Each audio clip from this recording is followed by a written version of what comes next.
Good morning and welcome to everybody, and welcome to our third Movers and Shakers event in this series of 3, Building Back to Business in the Midlands.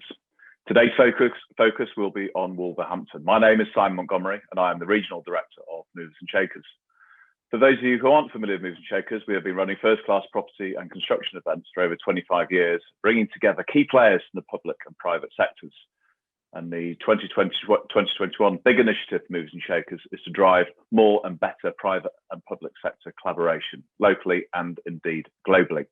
Firstly, a big thank you to our sponsors today, Avison Young, who are experts in creating real economic, social and environmental value to the real estate market. Their success is powered by the people on the ground. They obviously have an international reach, but more importantly, they have a fabulous team here in the Midlands, working with large and small clients alike on a wide range of top topics, delivering some excellent results. We have a wonderful relationship with them here in the Midlands, and indeed we have partnered with them throughout this series of events, and we are very thankful of that partnership. So on to today, the third event in this series of 3, City Focus, Investing in Wolverhampton, Building Back to Business. The webinar today will delve into the biggest challenges and major opportunities in Wolverhampton. As a result, we have assembled a first-class panel of private and public sector leaders on what is happening in the region, to big opportunities for investment, overcoming the pandemic and building back to business, with a big focus on driving investment.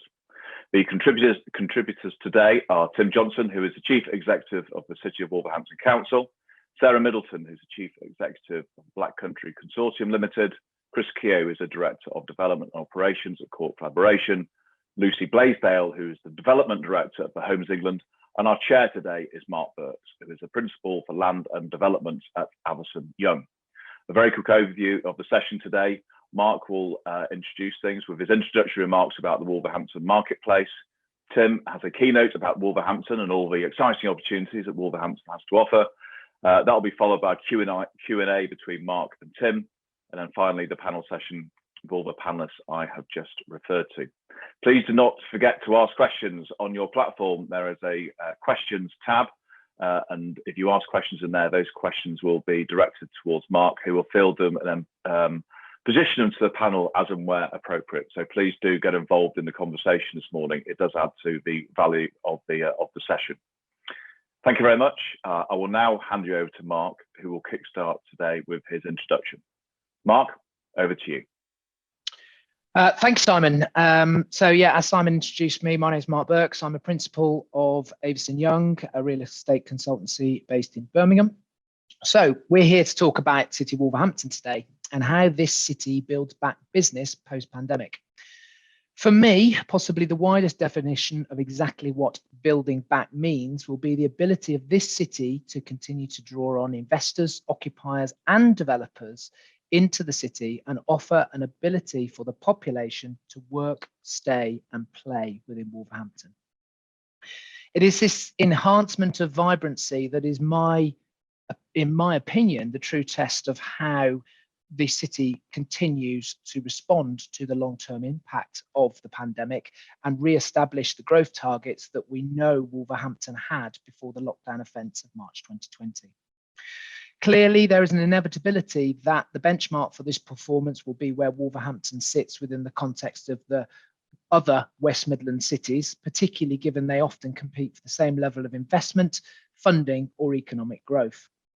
The panel today will be focused more on the investment and regeneration and placemaking of Wolverhampton, stakeholders who, yes, are interested in the immediate timescales of how the city bounces back in 2021 and 2022, but also having more of a substantial focus on where Wolverhampton is going over the next 5 to 10 years.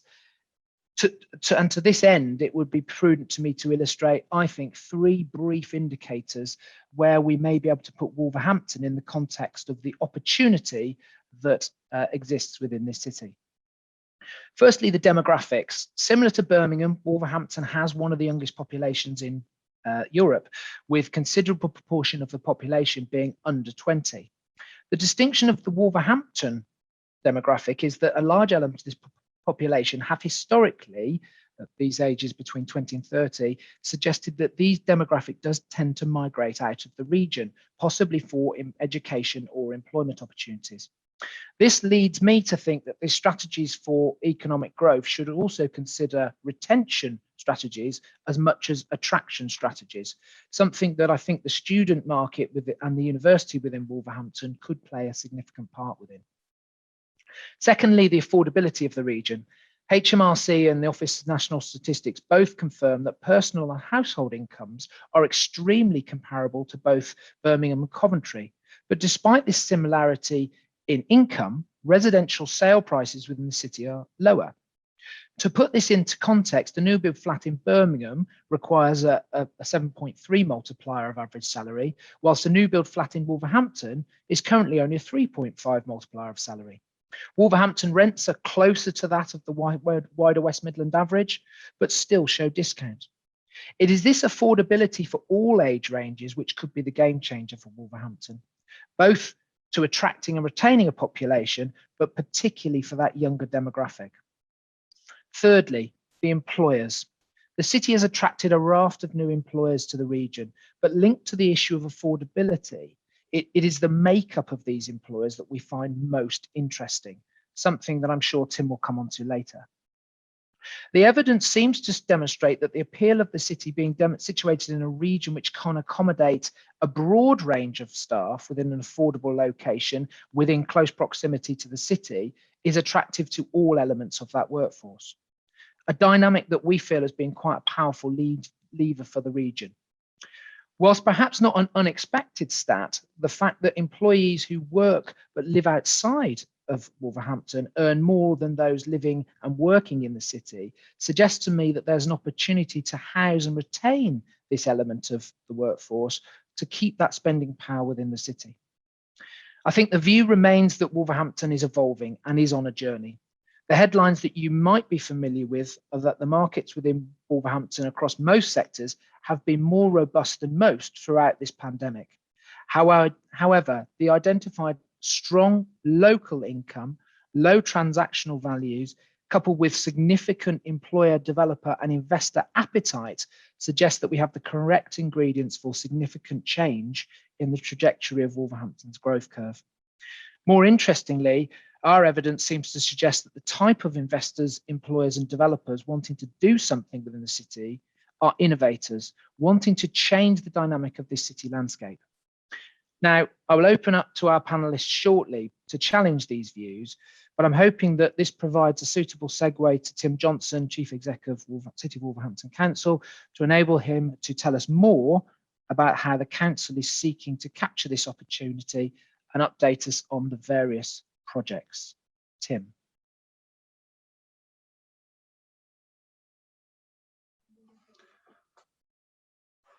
Good afternoon, everyone.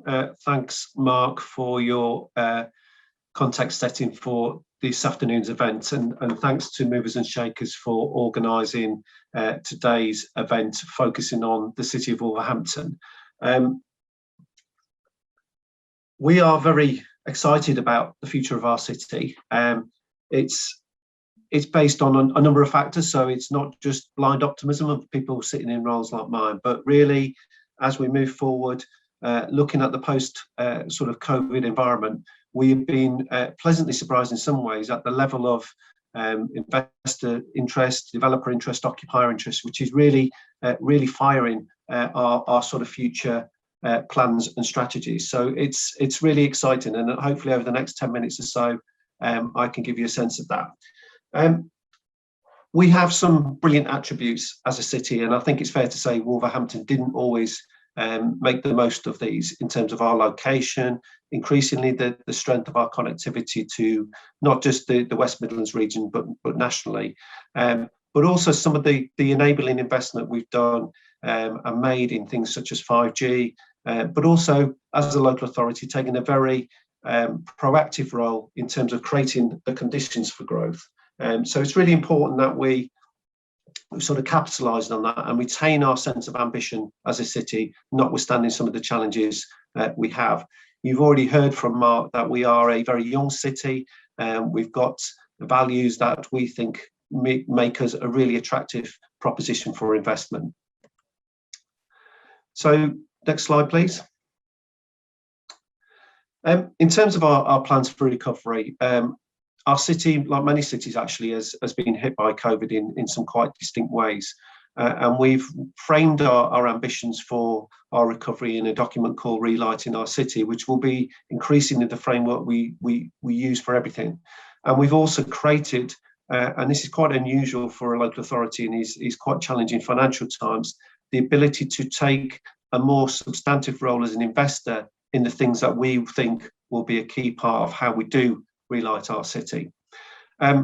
What sits alongside that is something called the Wolverhampton Pound, which is working with all of the anchor institutions in our city, and we've such as the university, college, NHS, and soon to be MCHLG, to think about how everything we can do in a way that will make a substantive impact on the people of our city.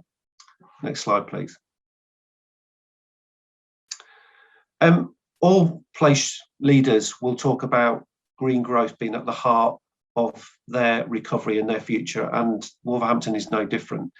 We made a very conscious and quite brave decision to set a net carbon neutral target for our own organisation of 2028, which is extremely challenging and ahead of pretty much every other local authority. But we've got a very well advanced plan that will show how we will become an exemplar in that and set the benchmark for how organisations can drive carbon neutral approaches in real terms.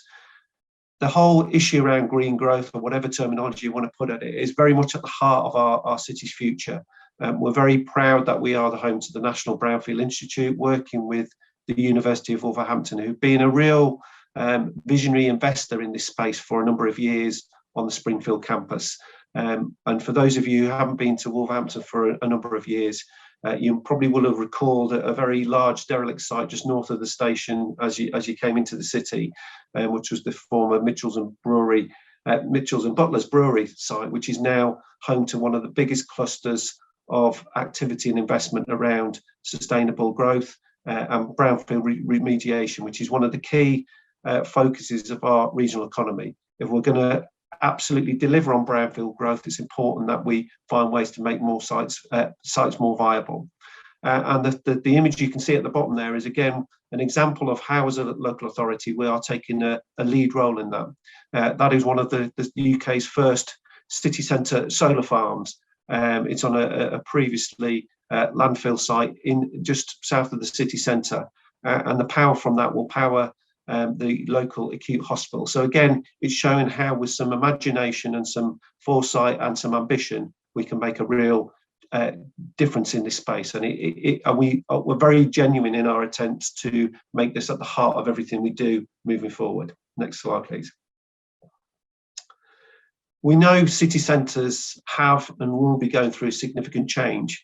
And to some degree, we started this process to reimagine our city centre quite a few years ago, driven by all of the trends that we've seen accelerate in the last couple of years. And the consequence of that is that we are in a very good position now to react to some of the kind of trends we've seen in terms of the amount of retail space we need, thinking creatively about retail, but also thinking about what our city centre offer of the future needs to be, and particularly increasing the number of city centre homes that we look to deliver. But it's also about how we can tap into what makes city centres exciting and vibrant, and that whole visitor offer. Again, Wolverhampton surprises people in many respects because of the quality of its offer in terms of nationally leading art galleries, theatres, our wonderful civic halls, which are due for completion next year, as well as some amazing sporting attributes, not least Premier League football club based in our city centre. So we are very clear that our city centre needs to have a very bold, exciting future, and we are prepared to play our role in facilitating that and being flexible in our thinking about the use of space. And that's one of the things that I often talk about. We're going to be in a much more experimental phase about how do we make cities work, and the traditional sort of commercial models will come under pressure. And for that, it means we need to think about how, if we want a different F&B offer, for example, how as a local authority can we take some risk out of that to encourage new players into that space. Next slide, please. One of the key aspects of our strategy for the city centre, which we developed 5 or 6 years ago, was to establish a new commercial district in and around our new fantastic railway station, which, if you've been to Wolverhampton recently, you will have seen is a really transformational scheme that is a fitting front door to our city. We made some quite bold investments as a council to invest in Grade A space in the city 3 or 4 years ago, and that really paid off by attracting some high caliber new office occupiers into the city, and created and really sort of proved the marketplace, as it were, that has led to additional schemes coming forward, not least the I9 scheme, which you can see on the screen there, which, as well as being host to a number of other key occupiers, will also be the home to the first ministerial base the government are making outside of London for MCHLG, which again we think is indicative of our strength as a location. And we've got plans for, in total, over 1 million square foot of office investment in and around our station, but also with a very flexible, agile mindset as to how the office markets will evolve post-COVID. Next slide, please. One of the key focuses for us as a city is about how we build new residential city centre communities. And one of the key schemes of that will be working with court collaboration on a truly transformational scheme adjacent to the station and the Springfield site, Brewers Yard. We're extremely excited about the opportunity this represents to create some fantastic quality residential living in our city and creating new communities. This isn't about faceless residential apartment blocks plonked without thinking about how we create the right environment and connectivity where places people want to live and choose to live. And we are just about to make the first investment to relocate a council operational depot to a site elsewhere in the city, which will provide the space for the first phase of this scheme. I'm sure Chris will mention later on some of the work we're doing there. Next slide, please.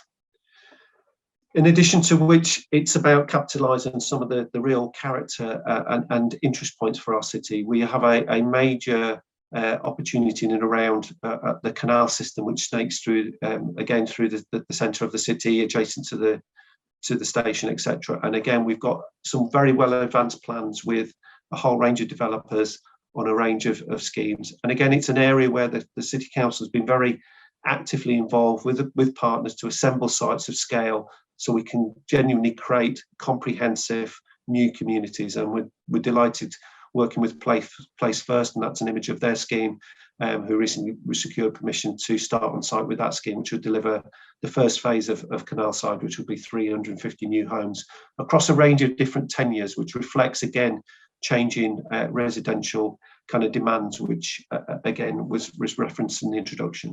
Next slide, please.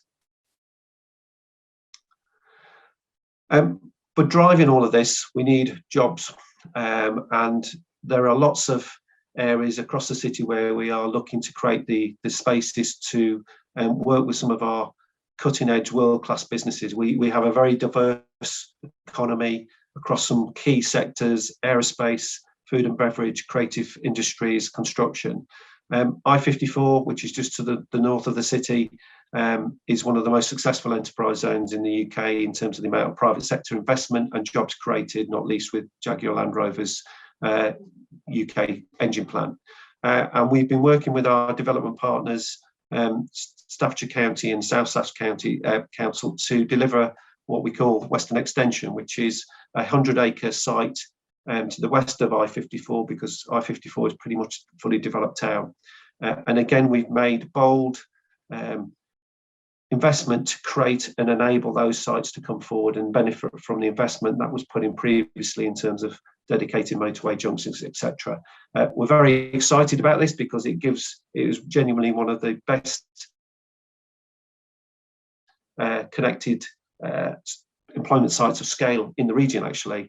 And we are at a very advanced stage with an occupier in the modern methods of construction space. So again, playing to that whole green economy and into sectors where we see significant growth moving forward. Next slide, please. And finally, really, all of this physical investment is absolutely integral to the future of a city, but we also are very mindful of creating the right employee offer and making sure people in our city have the requisite skills, experiences to benefit from the investment we're seeing from new investors into the city, but also our existing business base. That's an image of a scheme. We are well advanced with a new city learning quarter, which will relocate our FE college into a city centre site, which we bought and cleared and is good to go. And again, it will provide a fantastic place for learners and young people in our city to develop the skills and attributes to speak to those employers of the future, and hopefully get great jobs and take benefit of some of the amazing residential communities we're creating. So I'll finish there, but what I would say is, we are a city of huge ambition, and I'd like to think as a local authority, we are positioning ourselves in a way that we can work very creatively, in a very agile way with the market to deal with the impacts of COVID in ways we probably don't fully understand now. And we'd be very interested in talking to anyone. We're very keen to engage through events such as this. So please, if anyone out there is keen to pick up the conversation with us, be more than delighted to meet you, show you our wonderful city, and you will be genuinely amazed at the opportunity that you see in the city of Wolverhampton. Thank you very much.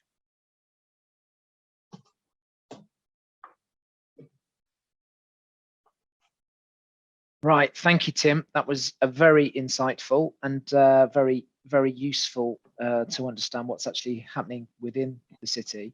Can I take you back to some of the examples of sort of regeneration that you've got going across the city? I mean, there are examples, lots of examples across the city of regeneration, but in your experience, what can you name one or possibly two good or best regeneration schemes that you've brought forward within the city, and what lessons would you say that the council has learnt from that regeneration process?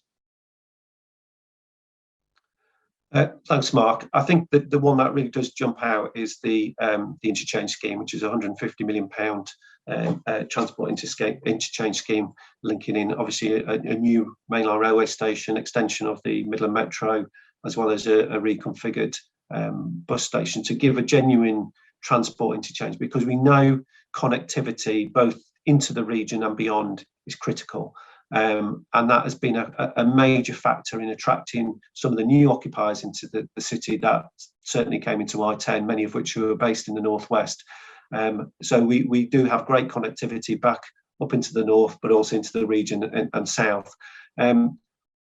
Lessons: you've got to be pretty tenacious about putting together schemes that will stack up. I think the world of public sector finance is quite bewildering, even for those of us who live with it day to day.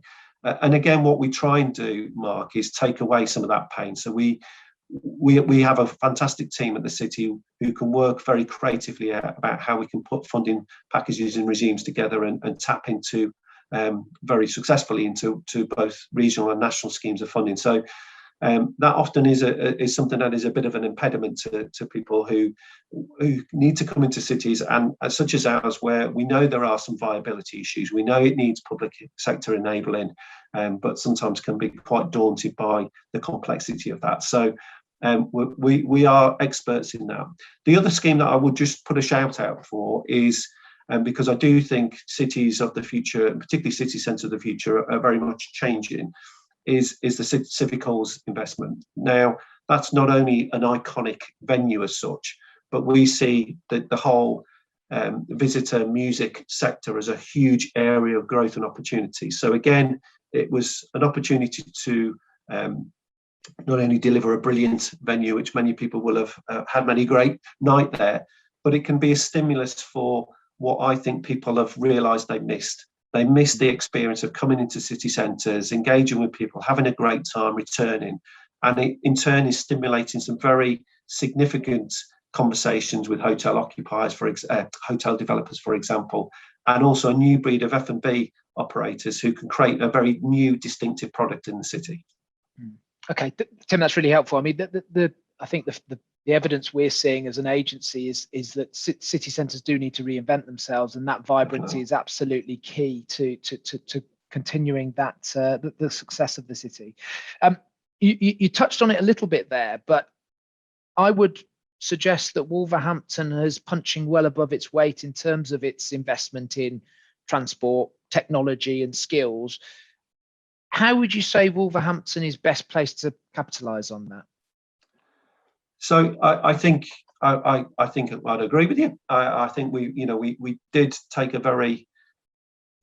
a very clear view about what we needed to do as a city to genuinely make us a competitive location, and things like transport investment, our investment in city centre broadband, 5G, all of these things we know are a key enabler for businesses in the future. So we've done a number of things. It's about putting all of those things together, isn't it? It's about space, it's about connected space, it's about the right digital infrastructure, and it's about the right skills an employee offer as well. And again, that's what we focus very much on as a team in Wolverhampton, is to make that a painless experience for people. And I think our experience working with colleagues from MCHLG about their move to the city has been that actually that's the role local authorities are uniquely placed to do. We can blend together all of the different aspects of this, and we're not shy from investing in the things that we know are the right things to do, even if the market is not quite in the space where it's going to take some of that risk. And we know we need to take risk out of the equation, and we do.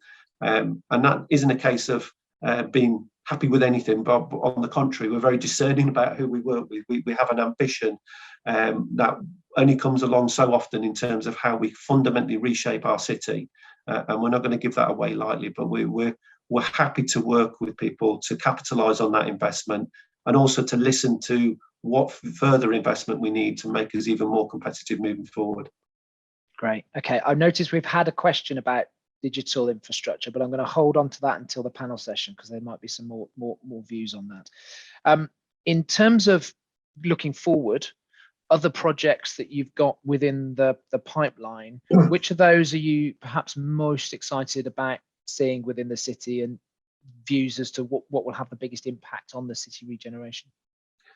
I've touched on a few, particularly around that kind of whole business economy. So we know one of the areas that we are pretty deficient in right now is around hotel accommodation. So I'm really looking forward to getting to the end of what's been quite a challenging journey to partner with some new hotel investors in our city, because again, that's part of the visitor offer.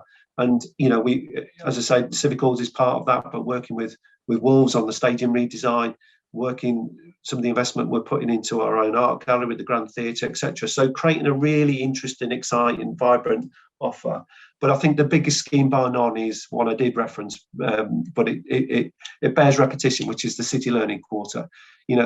Cities like Wolverhampton, and we're not unique in this, we need to work really, really hard to make sure that the benefits of investment into city centres, etc., actually benefit our local communities. And I've worked in this space for many, many years, and there's multiple examples where you can almost cheek by jowl with huge, exciting, shiny investment. You can see poverty and deprivation, and that's not something we're prepared to accept as a city. So investing in that learning and skill space is incredibly important, but it's incredibly important for occupiers. And certainly some of the new occupiers we attracted into the city were attracted by that pool of skilled, energetic labour. And you referenced in your intro, Mark, about we're a young city. We've got the ability to create a workforce looking forward that is geared towards the skills needs of employers moving forward. And that's almost, I think, our biggest challenge as a region, as a country,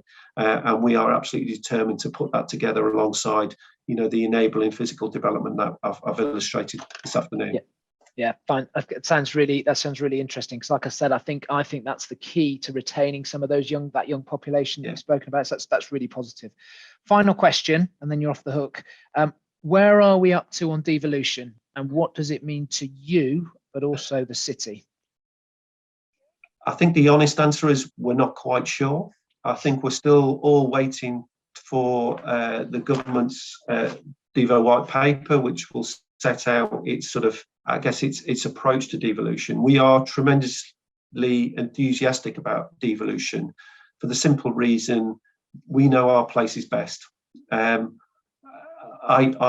know Wolverhampton is better than anyone, I would say, and that needs to count for something in terms of how we shape the right interventions we need. And it's quite right for the government to have and set the policy context for that, as they have with things like Levelling Up. But we need to get into a much more mature relationship between places, regions, and national government about how we can creatively and skillfully use what's frankly going to be more limited public investment moving forward. So I hope we can get into that space.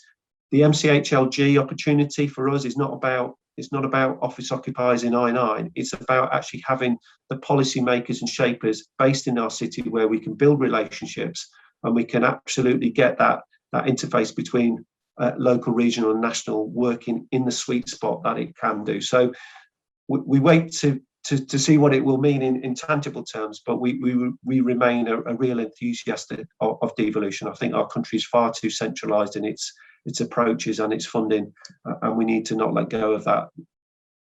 Super. Tim, thank you very much for that. I wonder if we can now bring in the wider panel in order that we can have a 3/4 of an hour debate on some of the points. I've seen some more questions come in as well, so I will try and incorporate those throughout rather than waiting to the end. So please do keep coming with the questions. Lucy, can I start with you first? Homes England, in its various guises, have been fairly active within this particular city. Could you provide some examples of your recent involvement or recent Homes England intervention within Wolverhampton?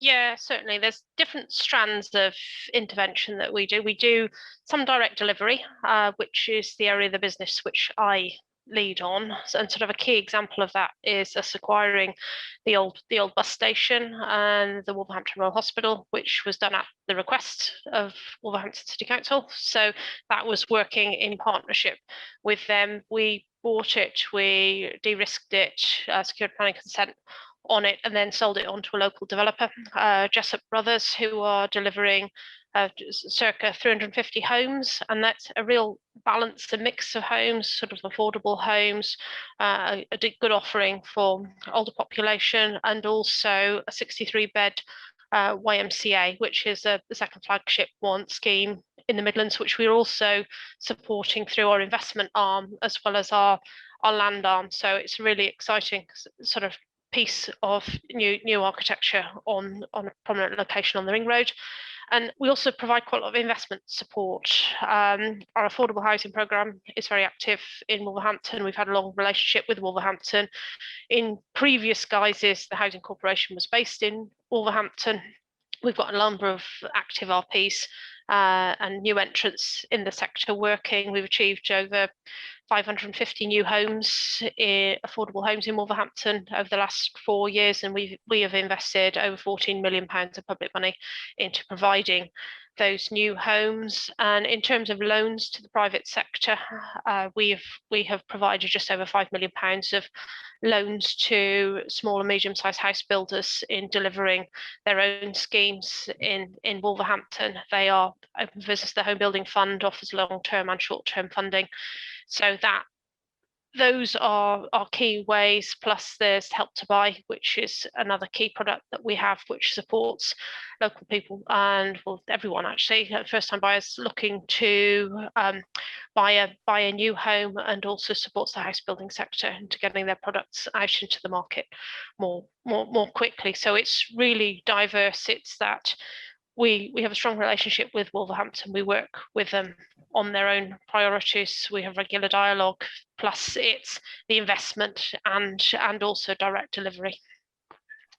Super. Okay, so that you've actually identified a large areas of the sort of key areas of support that you offer.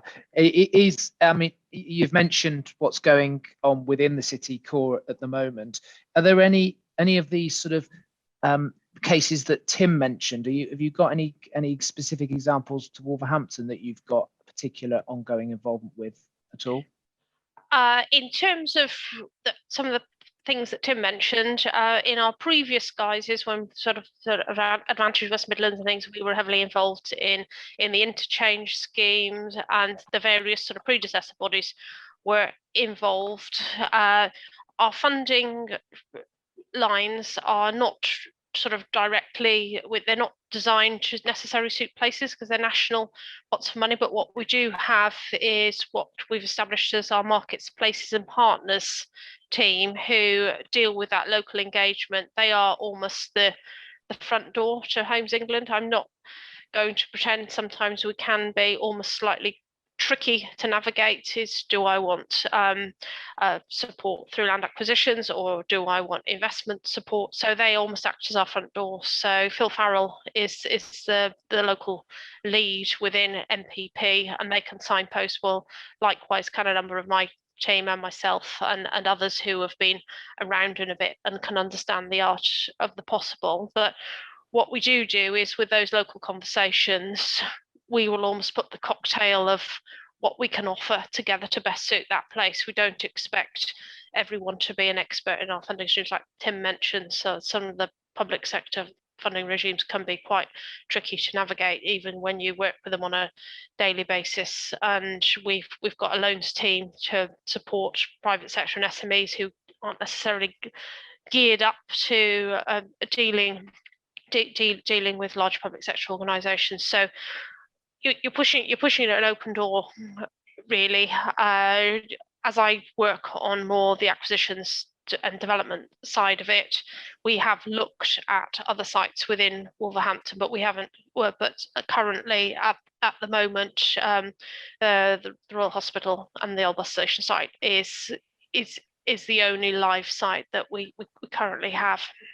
Okay, that's helpful. But would you say there's any difference in your approach to either the public or the private sector as to how you navigate these types of schemes? Is there any difference at all, or is that it all starts with the same conversation? And if you've got ambitions, you want to do something, yes, we have an established dialogue with our public sector partners, but our door is always open. Give us a call, drop us an email, and we can set something up, because at the end of the day, we are here to deliver local ambition.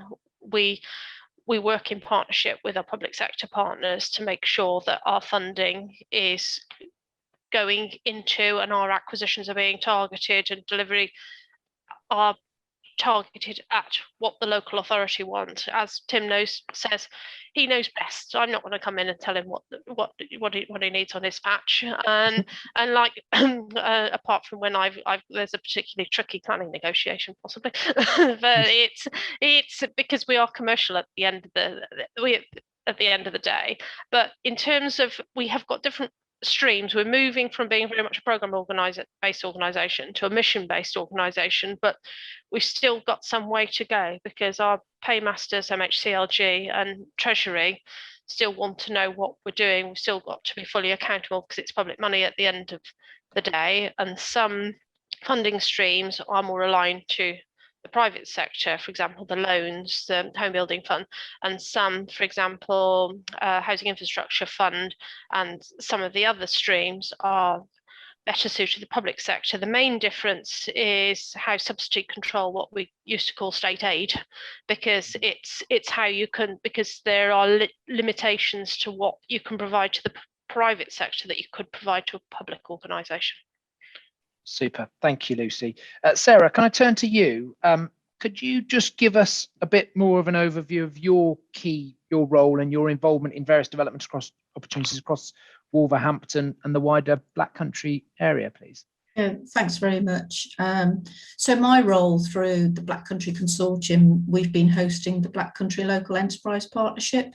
So very much trying to understand from a business perspective, what are the barriers to business growth, and what's that COVID recovery looking like, and really understanding some of those strategic companies and their needs. We've got a lot of foreign-owned businesses, big focus on employment and skills and strengthening the infrastructure around that, but also then on that placemaking. How could we best make use of the grants that LEPs have been able to tap in over the last 5 years, And so for the Black Country, you know, we've had in excess of £215 million worth of local growth deal.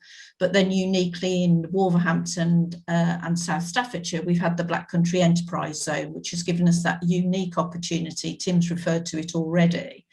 How can we de-risk some of those brownfield sites? So we've been very much focused on working with our partners in the city to bring forward a number of capital investment infrastructure schemes. You've heard a number of those mentioned already. You know, the interchange, the investments by the university, and clearly that's sort of focused on circular economy. So Wolverhampton's got a fantastic set of propositions because it was ahead of the game. It, you know, took those early decisions to invest in proposition development, and therefore has been able to lever in a lot of that grant money, which has come to fruition through, as you've seen Tim's presentation earlier this afternoon. Fine. So those are some good examples of where you've been able to deliver with the private sector, the various schemes that have been able to come forward. Absolutely, because every scheme needs that leverage, you know, and on average for every pound that's invested, you get a £4 sort of leverage from that private sector partnership. So none of these schemes are really deliverable without that sort of partnership between public and private sectors. And the LEP is just an enabler for that to happen, very much looking, you know, to support those priority propositions. Thank you. Chris, can I come to you? Clearly, we've had some good insight there about from sort of the public-private arrangements. From your point of view, what do you consider that have been the key challenges within Wolverhampton? Because we appear to have some good funding partners. We have a willing council. What advice would you give to others looking to invest in Wolverhampton? Well, look, I mean, without sounding like we all sat around and had a chat with Tim beforehand, it is this sort of, I guess, historic lack of funding was the challenge back in the day, but the changes that and investment that Tim and his team are making into the city to de-risk sort of brownfield opportunities and to make it more investable are, you know, they're fantastic. So we now see considerably less challenges. We started looking at Wolverhampton 11 years ago. And the change over that decade has been quite phenomenal. We now just are starting to see the opportunities that's within the city, all the investment that's going in from the Combined Authority, from the council directly. You're seeing the changes like MHCLG wanting to come out of London and move up to Wolverhampton. You look at the connectivity into Birmingham. You look at the connectivity into the country as a whole, direct links into to HS2, you look at the overall placemaking into Wolverhampton, you know, the cultural things which Tim mentioned earlier on. I think when you couple all of that together, what I'd be saying to investors looking to come into the city is look at that entire package, get on board with the journey which Tim is trying to take the city on, and, you know, we'll all come out smiling at the end of it. Thanks, Chris. I mean, Tim, pertinent point, I think, here, but what do you as a council look for in your private sector partners? You know, because it's quite important that there is clearly a partnership working within Wolverhampton, but is there a magic ingredient as to what you look for when you're looking at working with the private sector? I think so. We often use it. We're quite discerning. We look for a good fit, because if I'm honest, some of the opportunities in the city are going to need, you know, some long-term sustained commitment to. And I remember very well the early conversations with Chris's business, you know, about, are we on the same page? Have we got the same sense of ambition and determination to make this happen and to sort of back each other when things get tough, and inevitably where you have some real bumps in the road, which doing any of these kind of schemes, inevitably you do, and to know that actually we'll work through those and we'll come out the other end, as Chris says. So we look for people who share our sense of ambition. You know, we're not interested in just creating a city that looks kind of like anywhere else. You know, we want to create genuine transformational investment in our city, create something very distinctive that plays to our, you know, our history, our legacy as a place. We've got some wonderful architecture, and we want the best of contemporary architecture. And I think I9 is a great example. It sits cheek by jowl with the old lock building next door, the Chubb Works, and it's a good example of you can drive fantastic, good contemporary investment. So we look for people who get it, who are prepared to work with us. And the other bit that's just really, really important is, as I've referenced before, and I will continue to, is this isn't just about property development. Regeneration is about people. And yes, we want to create beautiful places where people can live and communities where people want to spend their time, raise their families, etc. So it's also important about working with people who invest in that agenda as much as I'm committed to. So how we deliver, how we create opportunities for local people to be part of that is incredibly important to us. How people tap into local supply chains, etc. It's all incredibly important to really maximise the impact on places, because that's what regeneration is about. To an extent, anyone can build a building. I know it's quite tricky and hard, but you can. Actually, that alone won't transform cities and won't enable cities to recover and prosper in the future. So it comes back to people who buy into that rounded sense of ambition, and we want to work with. It's a bit of it's a cliche life, but when you've got that fit and you've got that connectivity, you can get things done, and more importantly, you can overcome the challenges which inevitably we've all seen over the last 18 months. My goodness, haven't we seen those challenges? But we've all come through that, and if anything, we've retained and enhanced our sense of ambition and determination to deliver, because that's what it's about. It's not about pretty CGIs, it's about delivering transformational investment. Super, thanks. Now, Tim, I'm just going to stick with you a minute, because we've actually we've got loads of questions coming in, so I'm going to try and deal with some of these now. Tim, would you say you'd seen a change in the agenda of investors, and are they more local authority user friendly and more open to dialogue? And that's an anonymous question, but I wanted to get your slant on it. I think there's better understanding between us all about what we're trying to achieve. At the heart of it, we get investors like Chris. You need to make a return. We've got to work hard to make that as achievable as possible, and to take some of the risk out of that where we can, etc. So I think it was far too adversarial for far too long. So I spend a lot of my time, and my team does, engaging with a whole range of investors and developers, sometimes without knowing really where it's going to take you, even if it's going to take you anywhere. And sometimes it's a kind of slow burn, and you build relationships, you build credibility in the market. And people like me would stand up and say it's a great place to invest, wouldn't I? It'd be a bit odd if I didn't, but that's kind of what I do for a living. What's far more powerful is other people advocating. Actually, as a city, we can get things done, we can make things happen. So there's no magic in this. This is about actually engagement and listening to what people need to unlock investment in development. That's the thing I don't think local authorities were always very good at. They had a kind of one-size-fits-all approach to life. That's not what we're about as a city. We are very open-minded about how we do things and working with people to deliver our ambitions.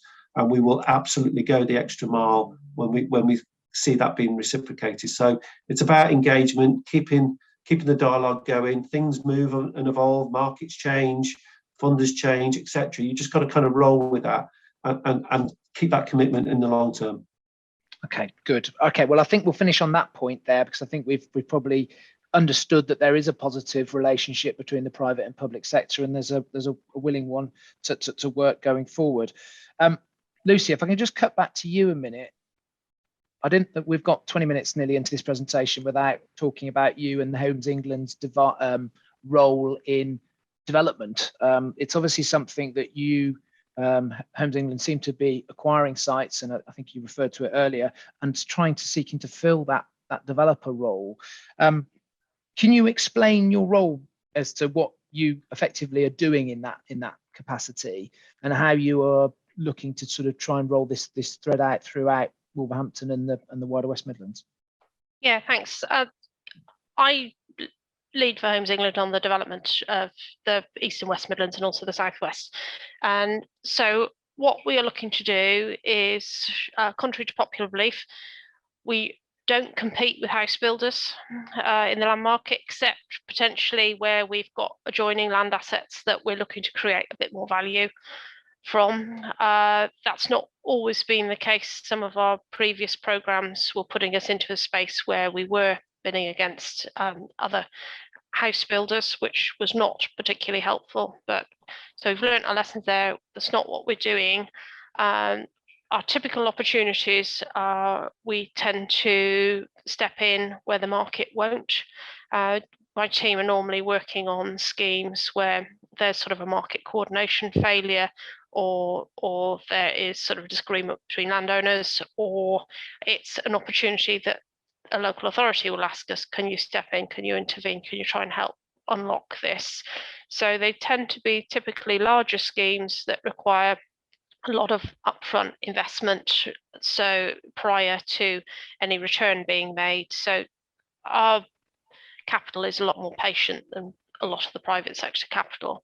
So we will tend to unlock larger sites. We'll often work in partnership with other landowners, or sometimes we will support both the private sector and the public sector if they want to relocate. Typical things have been schools, colleges, hospitals, because we can acquire a site, pay up front, offer a lease back on a peppercorn, for example. So that enables them to go off, source their new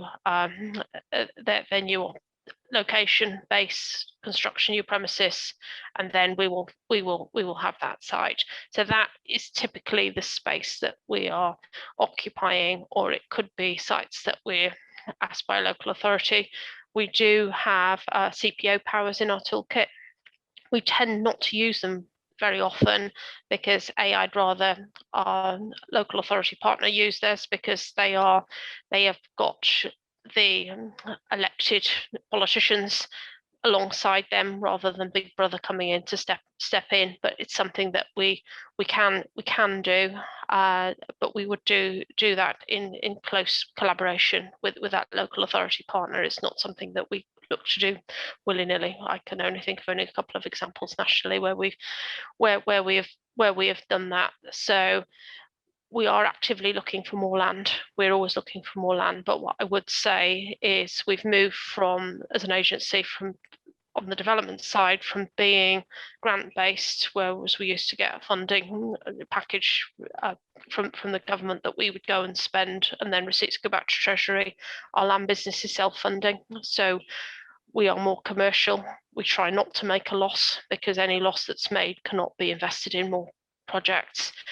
But the only other thing is, previously we are a creature of government, and so we do respond to sort of national government policy.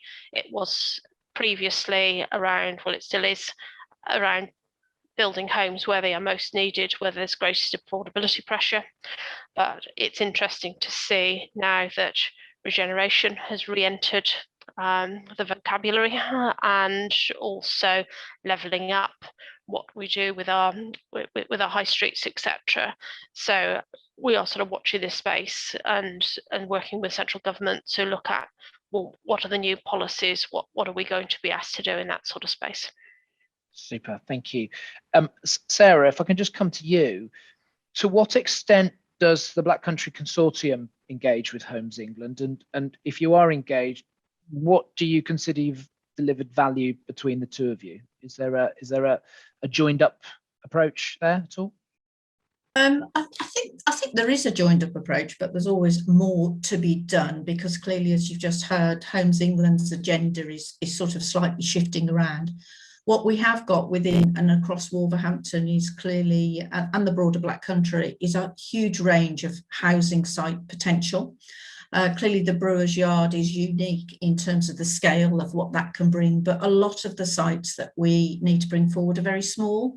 And so I think this is where the blend of what we at Consortium can do, clearly the City Council, but also the West Midlands Combined Authority can bring, because they've got a housing deal and they've got some investment. We've got some as well through Land and Property Investment Fund. to do those really difficult things around brownfield land site regeneration, which tend to be maybe smaller and more complex, but together produce that volume and produce the opportunity to create some of those different schemes that will add to the offer to broaden across that sort of housing offer. So we have and do work with Homes England, but we also recognise that sort of quasi-commercial approach is giving us, you know, the need to work with different partners as well. So I think with the housing approach, it's about as many of those different investors, be housing associations, the combined authority ourselves, the City Council and Homes England, so that we can bring some of these sites forward. And the brownfield lands portfolio is really important for housing. You know, we need to do some of those difficult ones as well as some of those easier ones when you look at the rate of return on each of the properties and recognise the deliverability of affordable homes. So Sure. we're always passionate about Garden City principles and making sure, as Tim said earlier, that it's not just housing and number of units, that we can absolutely bring added value, whether it's accessibility, green homes, those homes that are fit for the future, for that younger age population, indeed all of the residents that are in Wolverhampton and the surrounding area. Thank you. You touched on Brewers Yard there. Chris, it would be remiss of me not to have brought this up sooner, but can you give us the latest on Brewers Yard? I mean, obviously it's a big pipeline project. So I just wondered if Sarah's comments there have made any featured in your thoughts for how Brewers Yard might be delivered. Yeah, absolutely. I mean, look, make no bones about it. It's been a relatively slow progress over the last 18 months, but I don't think well, you can say that about most projects, I think, that are in their sort of relative infancy. But time has not been wasted. Tim and the guys at the council have put in a big shift to secure some funding, and Tim touched on it earlier, to relocate the depot, which is currently on site. And then once that's been relocated, then it'll be delivering remediation of that site as well, which will trigger you know, some work into phase one. So over the course of that relocation and the remediation piece, we'll be progressing through the planning process further with the City Council. And then, you know, once the site is remediated, it's de-risked, which I mentioned earlier on, which is key to getting the funding into sort of large regen placemaking projects like this. Then we'll really be ready to kick off in, you know, in anger. So it's fair to say that this isn't just a quick scheme that you can just blast out. It's something that's going to evolve over time and probably reflect where the city of Wolverhampton is going, rather than sort of more of the same. Is that the sentiment? Or yeah, absolutely. Look, this is you know, we talk about complex sites, and the reason why you need public sector intervention is to help deliver complex sites. You know, this is brownfield, it's city centre. There's multiple land ownerships in there. There's remediation, there's relocation, which needs to be required. And the 1,200 units on a cleared site's tough enough, but when you chuck all of those other bits into the mix as well, it really is a difficult thing to deliver. So it's going to take time. It is going to evolve. You know, I'm sure phase two will look very different to what it does now to when we eventually get round to delivering it. And phase one has already changed over the course of the last 18 months, as I'm sure you would have expected it to do. And just, you know, we're not about delivering, you know, small white boxes as apartments. You know, that's never been the idea of Brewers Yard. It's been placemaking to create those communities where people want to live within the city centre and create a product type which isn't seen in the city centre at the moment. But the events of the last 18 months have taken us to reconsider that yet further, because it's you actually need more space even than we thought you might need 18 months ago. And that space within your apartment, that's external amenity space, it's shared amenity space, those kind of things. So we're designing and evolving to make sure that it's a nice place to live. It creates a proper community. It adds something of value quite considerably to the city of Wolverhampton, but it also caters for a new live and work practice. And most importantly, it looks after people's mental and physical health, which is as important, if not more important, than all the previous things which I've mentioned. so you've touched on the pandemic. Tim, can I just turn to you a minute? I mean, in terms of your priorities for the city, has the pandemic at all altered your agenda? So think of that for a minute, but also with one of the questions we've had from the audience is that the agile working and the digital technology, you mentioned 5G earlier, but that seems to have played a key role in all of our lives. It would be good to hear from you, I think, as to how you think that digital technology is changing the economic development and regeneration of the city. And I've sort of phrased a question there from Bashir Ahmed, MBE. So if you could give some thought to that and give us an update on that, that would be great.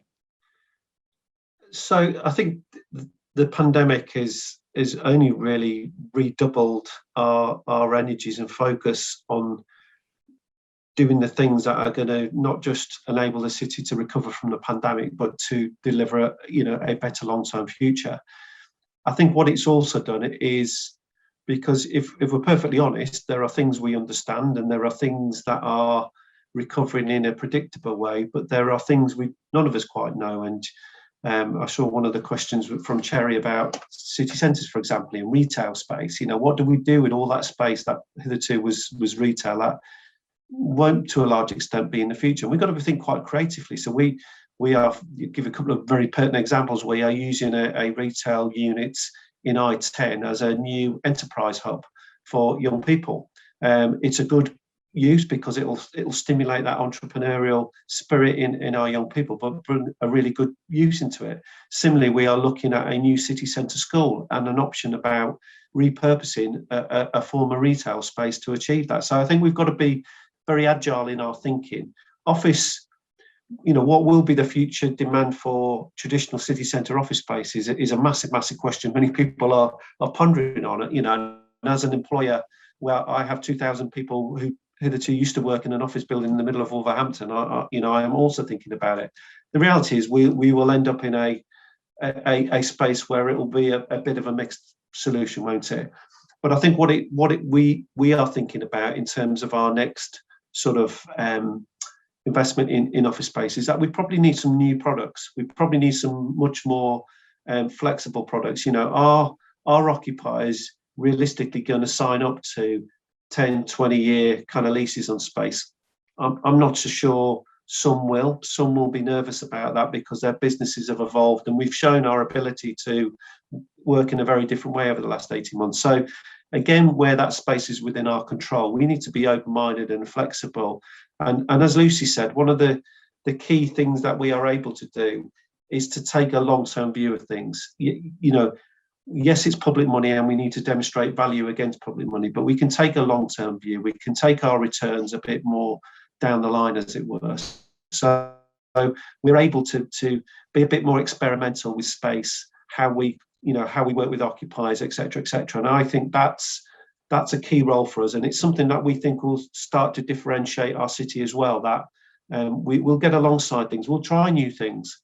We want a nice, exciting, independent food and beverage offer. It's not going to happen by magic, and we're going to have to stand behind some of the risk that people will take on that, and we're prepared to do that. And we've got some really exciting schemes coming forward that will do that, which link into one of the other questions around West Side, which is about that F&B market has been decimated over the last 2 or 3 years, not just because of COVID, but I think it got a bit stale and tired. Actually, we want something more vibrant and unique to Wolverhampton, and as a council, we're prepared to stand behind that and be both a supporter, a champion, and an investor. Super, thank you. Interesting point, actually. Probably one for you, Tim, again, sorry to start with, but I'd like to open this out to the wider panel. But Birmingham and Wolverhampton, what's the relationship? Yeah. And how do we, it's one of the questions from Richard that's come through, but how does Wolverhampton balance the mix of competing with Wolverhampton and working with its neighbouring city? I'm sure we'll all have views. Tim, if you could start us off, I'll take it. It's a very, very relevant question. So the 3 cities in the West Midlands, we are collaborating very, very strongly, more than we've ever done. The simple matter is we play in similar markets, but in very different ways. Some of that's geography. If you look at, Wolverhampton, Coventry, Birmingham, we play to different geographies, and we play in slightly different parts of the market. So whilst we've got an office market and a residential market, as you said in your intro, Mark, they're different. It's not better, worse. They're just different. So actually, I think the pennies dropped that actually we've got fairly complementary offers. And if we are going to attract particularly international investment, we recognise that we might need to come together in a very different way and have much more of a sort of portfolio approach to some of the sites and opportunities, particularly within our respective city centres. So you will hear a lot more of a 3-city model emerging in the West Midlands, and I think it's something to be encouraged. We're very excited, and you know, so we don't see Birmingham as some big bad ugly thing down the road. On the contrary, it's a fantastic city. It's part of a vibrant region, and the fact of the matter is that people live and work in a very agile work. They don't work in local authority sort of prisons. You know, people can live and work in the middle of Birmingham and vice versa. In hopefully in a few years' time, living in some of the beautiful homes Chris will create, and work in central Birmingham. That's the reality of the West Midlands. It's a very connected region, and I think the penny has dropped that actually we need to work more collaboratively than we have done traditionally. Super, thank you. Sarah or Lucy, do either of you have a view on that, on the Birmingham-Wolverhampton relationship? Yeah, I mean, if I can go next, is absolutely support that complementary approach. And I think if you look at the investments that have been levered in, say, on the back of the Commonwealth Games, and the opportunities that are, you know, spread across the broader region, it's knowing how you can maximise the added value. You know, so for Commonwealth Games, we've got activities going across the whole of the, you know, the Wolverhampton as well as Birmingham. And we can do that through partnership. So it is that complementary and being confident about the offer that you've got in your respective places. So I think the penny, you know, is dropping now about that added value. There's always more we need to do to sort of get rid of some of those old myths. But there's genuine partnership working going across a range of agendas, and that can only be a good thing. So we need to continue to sort of encourage that we've got that collaboration. But, you know, Birmingham is a strong and an even stronger Wolverhampton. So that's what's important for us. Great. Lucy?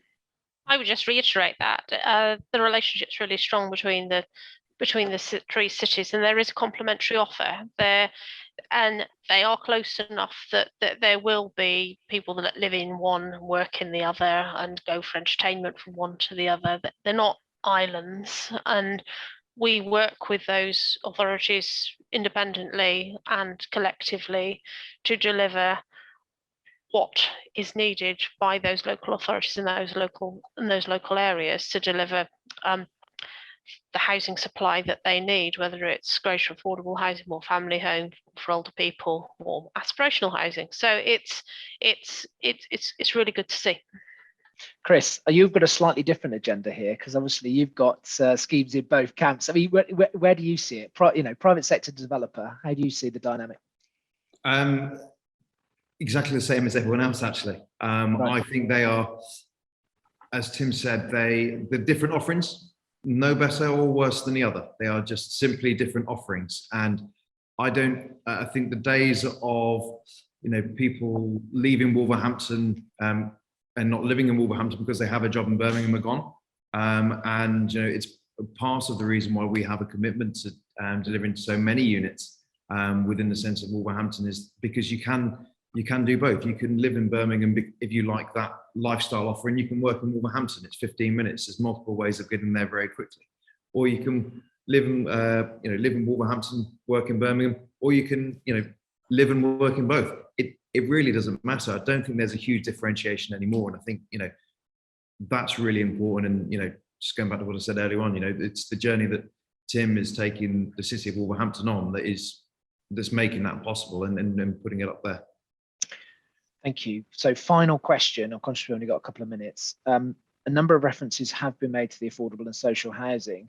So what is the scale of the challenge, and where is Wolverhampton and Black Country on this journey? Sarah, can I start with you on that one? So it is a challenge, and indeed shortly in August, the Black Country Plan will be out for formal consultation.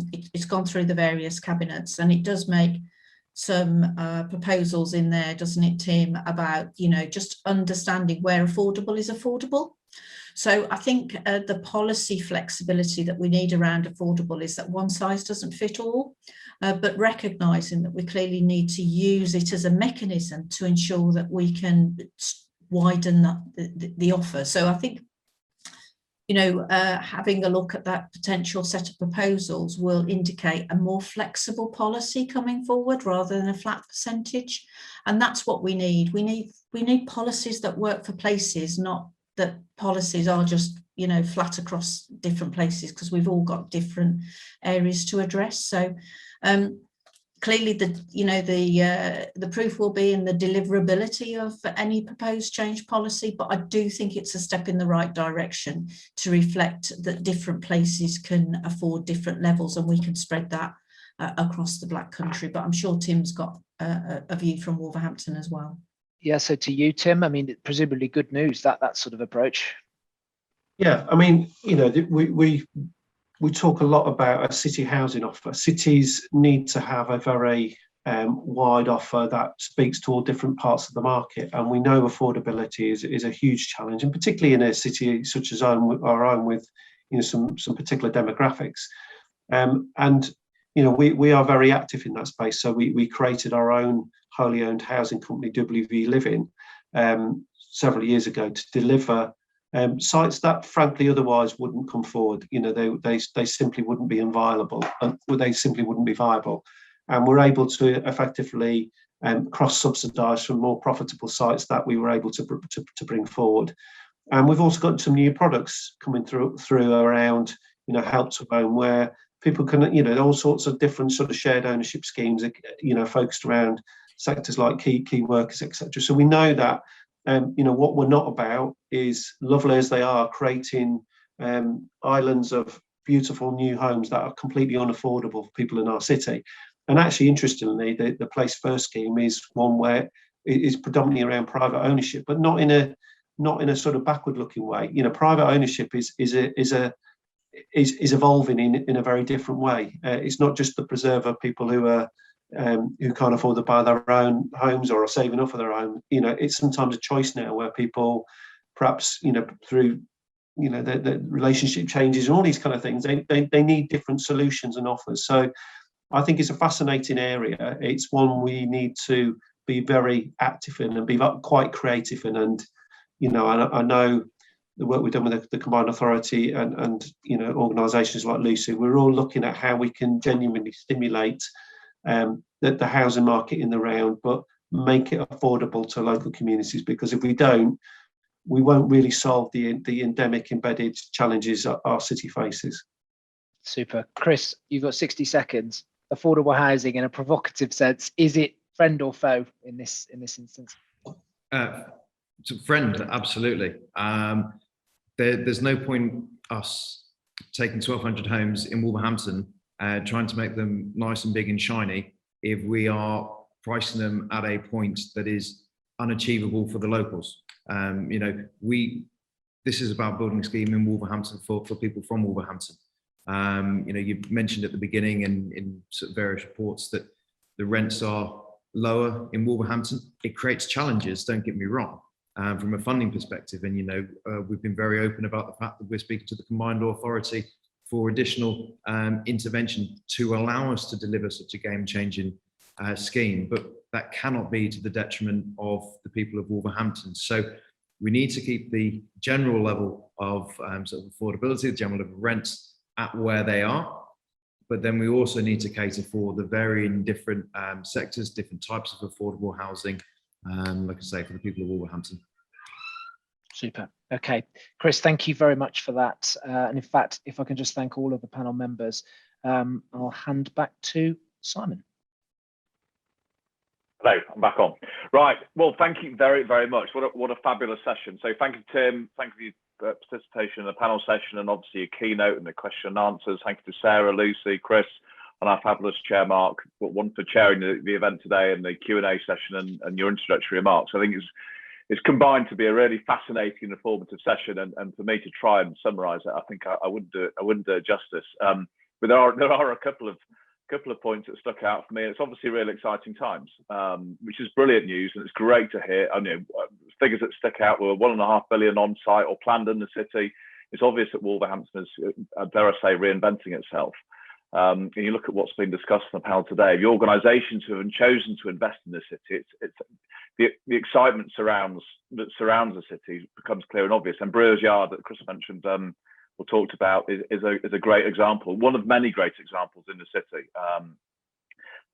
And again, bringing it back, green growth focus will ensure that Wolverhampton's obviously a key player. And the council's zero carbon target in 2028 is a big part of the future plan of the city. And the ambition to be the leader in the circular economy and sustainable construction. All those points kind of amalgamate into one for the general direction, don't they? And it all amounts to the point where that the appropriate and solid foundations in my mind are definitely more than in place to be ready for what the future brings, which is really exciting and really important. It's great to hear that investment in the region is still in a really strong place. And it's obviously very attractive for outside investments in the UK and indeed internationally. None of this happens without strong leadership. So sorry, Tim, I'm going to reiterate your points. Tim's door is open, and if you do have points that you'd like to bring up to Tim, or indeed investment opportunities or whatever it might be, he has offered that. So hopefully I'm not speaking out of turn. You can either nod or shake your head. Not forgetting that inward investment strategy within the city requires obviously a low carbon commitment, but at the core of a city, the people is at the core of the decisions that are made. So if you did go knock on Tim's door, please do bear in mind those two very important points. But thank you all again. It's been a brilliant session, and I thank you for it. The session will be available to view on YouTube when it's been cut and pasted and ready for public consumption. So if someone you think may benefit from the session, please feel free to get hold of it and forward it on to them. More people that can watch today's session, the merrier. I think that will add to the effectiveness of today's session. Thank you once again to our sponsor, Everson Young. Thank you to all of you for joining us. I hope you had an enjoyable and valuable time. So from everyone at Movers and Shakers, have a great remainder to your week. Stay safe, and we look forward to seeing you soon. Many thanks. Cheers. Bye-bye.